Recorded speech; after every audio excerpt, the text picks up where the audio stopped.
నమస్తే అండి.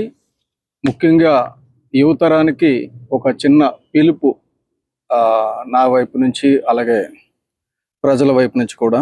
ఎందుకంటే భావితరాల భవిష్యత్తు కాపాడగలిగే పరిస్థితిలో ఈ ప్రభుత్వాలు లేవు, ఈ ప్రజానాయకులు లేరు, ఈ అధికారులు, ప్రభుత్వ అధికారులు కూడా లేరు.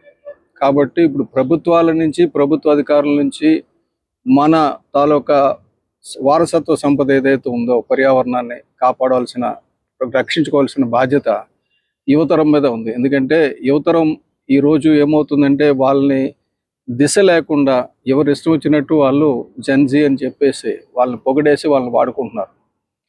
మనం ముఖ్యంగా ఇదివరకు పరిస్థితి ఎలాగుండేదంటే, మనకి తెలియని విషయాలు ఏదో ఉంటే గురువు దగ్గర నుంచి తెలుసుకునే వాళ్ళని తల్లి, తండ్రి, గురువు, దైవం అనేవారు. అయితే ఇప్పుడు ఆ దైవం ప్లేస్లోకి ఈ ఆర్టిఫిషియల్ ఇంటెలిజెన్స్ వచ్చి చేరిపోయింది. ఇప్పుడు ఏదైనా కావాలంటే గూగుల్ తల్లిని అడగాలి. గూగుల్ తల్లి చెప్పిందే వేదం. ఆ గూగుల్ తల్లిలో మన వేదాలు ఉండవు. ఎందుకంటే వేదాలు చాలా వరకు కూడా గూగులైజ్ చేయబడలేదు. గూగుల్ తల్లి ఏంటంటే ఆవిడకి తెలిసిందే చెప్తుంది తప్ప చరిత్ర చెప్పలేదు. ఇప్పుడు ఈ డేటా డ్రివెన్ యుగంలో డేటా సెంటర్స్, ఆర్టిఫిషియల్ ఇంటెలిజెన్స్ గురించి డేటా సెంటర్స్ తాలూకా స్థాపన పెరిగిపోతుంది. ఒకవైపు అమెరికాలో 20 మెగావాట్ల డేటా సెంటర్ మీద కఠినమైన నిబంధనలు అమలు పరుస్తున్నారు. 50 మెగావాట్ల డేటా సెంటర్ పెట్టడానికి అనుమతులు లేవు. 50 మెగావాట్లు పెట్టడానికి అమెరికాలో అనుమతి లేకపోతే మన భారతదేశంలో పరిస్థితి ఎలా వచ్చిందంటే ఏకంగా 1000 మెగావాట్లకి, ఒకటి కాదు 1000 మెగావాట్లు 6 యూనిట్లకి ఇచ్చేసాము. ఇప్పుడు 7వ దానికి కూడా నిన్న మన ప్రభుత్వం వారు మంజూరు చేశారు. నీరు ఎక్కడి నుంచి చేస్తారో, ఆ వేడిని ఎలా కంట్రోల్ చేస్తారో అదంతా కూడా అక్కర్లా మనకి. ఎందుకంటే ఉన్న భూమిని ఎలాగోలాగా మన అధికారంలో ఉన్నప్పుడు పనిచేయాలి, అందరికీ పనిచేసి దాని తాలూకా ప్రతిఫలం కొట్టుకోకుండా ఎక్కడి నుంచో తీసుకోవాలి. ఇదే కదా నడుస్తుంది. దీంట్లో మళ్ళీ పోటీ ఏంటంటే సౌత్ ఇండియాలో మరి నేనేం తక్కువ తినలేదని చెప్పి రేవంత్ రెడ్డి గారు, అలాగే డికే శివకుమార్ గారు, మేము 6 గిగావాట్లు ఇస్తామంటే మేము 6 గిగావాట్లు ఇస్తాం. అమెరికాలో యువత, మహిళలు యుద్ధాలు చేస్తుంటే మనం ఇక్కడ పోటీ పడి రెడ్ కార్పెట్లు పరుస్తున్నాం. అన్నిటికంటే ఇంపార్టెంట్ ఏంటంటే, ఏదైతే మనం విద్యుత్ ఉత్పత్తి, మన బొగ్గు ఆధారిత ఉత్పత్తి, థర్మల్ స్టేషన్స్ నుంచి న్యూక్లియర్ ఎనర్జీకి వెళ్ళాం. న్యూక్లియర్ ఎనర్జీ నుంచి మళ్ళీ ఇప్పుడు విండ్ ఎనర్జీ అని, సోలార్ ఎనర్జీ అని, వేవ్ ఎనర్జీ అని రకరకాల టెక్నాలజీలు తీసుకొస్తున్నాం. మళ్ళీ సడన్ డిమాండ్ పెరిగేసరికి మూసేసిన కర్మాగారాలు, బొగ్గు విద్యుత్ కర్మాగారాలు మళ్ళీ తెరవడం ఒకటి.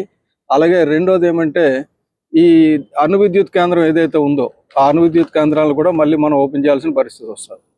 కాబట్టి అటువంటి పరిస్థితి దాపురించకుండా చూడాల్సిన బాధ్యత మనం డెఫినెట్గా మనం ఏం చేయాలంటే, ఇక మీద నుంచి థర్మల్ విద్యుత్ వద్దు, న్యూక్లియర్ ఎనర్జీ వద్దు. ఎందుకంటే న్యూక్లియర్ విద్యుత్ ఇప్పుడు అందరూ చెప్పేది ఏంటంటే చాలా తక్కువ రేటుకి న్యూక్లియర్ విద్యుత్ వచ్చేస్తుంది. కానీ ప్రాబ్లం ఏంటంటే, న్యూక్లియర్ తక్కువ రేటుకి వస్తుంది కానీ న్యూక్లియర్ వ్యర్థాలు 1000 ఏళ్ళు భూమి మీద ఉంటాయి. దానివల్ల క్యాన్సర్ ప్రమాదాలు అన్నిటికీ వస్తాయి. ఇప్పటికే ఇంటికి ఒక క్యాన్సర్ పేషెంట్ వచ్చేస్తుంటే దాన్ని ఇంకా పెంచే పరిస్థితిలో ఉన్నాయి మన ప్రభుత్వాలు. కాబట్టి మనం ఎవరైనా డేటా సెంటర్ పెడితే విండ్ ఎనర్జీ పెట్టండి, సోలార్ ఎనర్జీ పెట్టండి, వాళ్ళ తాలూకు ఎనర్జీ వాళ్ళు తెచ్చుకునేవండి. At the same time heat generate కాకుండా చూడాలి, మన సహజ వనరులను నీరు ఇబ్బంది లేకుండా చూడాలి. ఇప్పుడు ఇష్టం వచ్చినట్టు ప్రపంచం అంతా డేటా సెంటర్ల వెనకదలు వెరిగా పరిగెడుతుంటే, కొన్ని కరెంట్ అయితే థర్మల్ తీసుకొస్తారు, తర్వాత అణు విద్యుత్ పట్టుకొస్తారు, నీరు ఎక్కడి నుంచి పట్టుకొస్తారు? ఇప్పటికే నీటి కొరత అన్ని దేశాలు ఇబ్బందులు పడుతున్నాయి. కాబట్టి విశాఖపట్నం ఆల్రెడీ నీటి కొరతలో ఉంది. నీటి కొరతలో ఉన్న విశాఖపట్నం గురించి ఆలోచించకుండా టౌన్ రిజర్వాయర్ ఎండిపోయి ఇంట్లో వాటర్ సప్లై లేక బాధపడుతున్న టైంలో యువత తీసుకోవాల్సిన ప్రధాన చర్య ఏంటంటే, ఈ రాజకీయ నాయకుడు ఎవరు ఉండాలి, ఎవరు పోవాలి, ప్రధాని ఎవరు ఉండాలి, ఎవరు పోవాలి తర్వాత, కానీ ముందు మనం బతకడానికి అవసరమైందా, మన పరిసరాలు సురక్షితంగా ఉండడానికి అవసరమైన నీటిని సంరక్షించుకోవాలి. నీటిని సంరక్షించుకోవాలంటే వృక్ష సంపదను సంరక్షించుకోవాలి. వృక్ష సంపదను సంరక్షించుకోవాలంటే పర్వతాలను సంరక్షించుకోవాలి. ఇలాగ ఇదంతా చైన్ రియాక్షన్.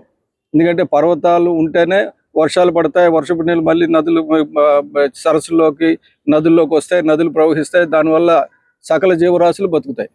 ఇప్పుడు ఇష్టం వచ్చినట్టు మనం బోర్ వాటర్లో నీళ్ళు తాగడం అలవాటు చేసుకున్నాం, బాటిల్లో నీళ్ళు తాగడం అలవాటు చేసుకున్నాం. మరి పులులు, సింహాలు, వన్యప్రాణులు ఎక్కడికి వెళ్ళి తాగుతాయి?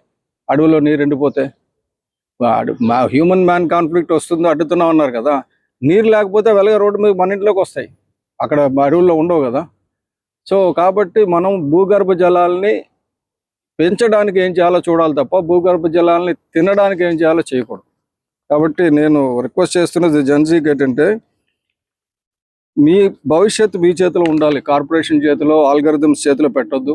అలాగే ఆల్గరిథమ్స్ చేతిలో మీ భవిష్యత్తు పెట్టేసి కోడింగ్ అంతా అది చేస్తుంటే మీరు చూస్తూ ఉంటే కొన్నాళ్ళ తర్వాత ఆ మిషన్ కమాండ్లోకి మీరు వెళ్ళిపోతారు. మీరు కృత్రిమ మేధస్సును వాడుకోండి, మీ మేధస్సు ఉపయోగించండి, అంతే తప్ప అసలు మీ మేధస్సును శూన్యం చేసేసుకొని కృత్రిమ మేధస్సు వైపు పరిగెట్టడం వల్ల భవిష్యత్తు అంధకారం అవుతుందని మీకు చెప్తున్నా. తప్పకుండా ఈ నాయకుల్ని, రాజకీయ నాయకుల్ని, టెక్ దిగ్గజాలను అడగండి, మీరు చేసి డెవలప్మెంట్ చేయండి, కానీ నీరు ఎక్కడి నుంచి తీసుకొస్తారో, పర్యావరణాన్ని ఎలా రక్షిస్తారో అది చెప్పమనండి, అంతే తప్ప పర్యావరణాన్ని బలిపెట్టి డేటా సెంటర్లు పెడితే వద్దు. మన తల్లికి అండగా మనమే నిలబడాలి. ఎందుకంటే మన కన్న తల్లి ఈ భూమాత. ఈ భూమి చక్కగా పచ్చగా ఉంటేనే మనం అందరం ఉంటాం, రాకపోతే ఎంత డబ్బు ఉన్నా సరే ఆ డబ్బు దేనికి పనికిరాదు. కాబట్టి కేవలం చాట్ బాట్ల గురించో, రాకపోతే ఏదో డిజిటల్ స్పీడ్ యుగంలో డిజిటల్ దానికి స్పీడ్ గురించో, రాకపోతే డిజిటల్ వీడియోలు చేయడం గురించో, మీ దానికి డేటా అవసరాల గురించి అని చెప్పేసి మన భూమిని తాకట్టు పెట్టే పరిస్థితి, పర్యావరణాన్ని నాశనం చేసే పరిస్థితి తీసుకురావచ్చు. ఈ సందేశాన్ని మీ మిత్రులతో పంచుకోండి. ప్రకృతి లేకపోతే భవిష్యత్తు లేదు మనకి. మీకు ఏఐ కావాలి, కానీ ఏఐకి మీరు అక్కర్లా.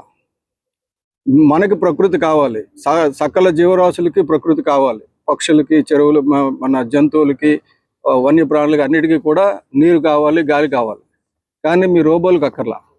కానీ రోబో లేకుండా, మీరు లేకుండా భూమి బతకగలదు, అది గుర్తుపెట్టుకోండి. ఎందుకంటే ప్రకృతి మనకి ఎంతో ఇస్తుంది కన్న తల్లిలాగా.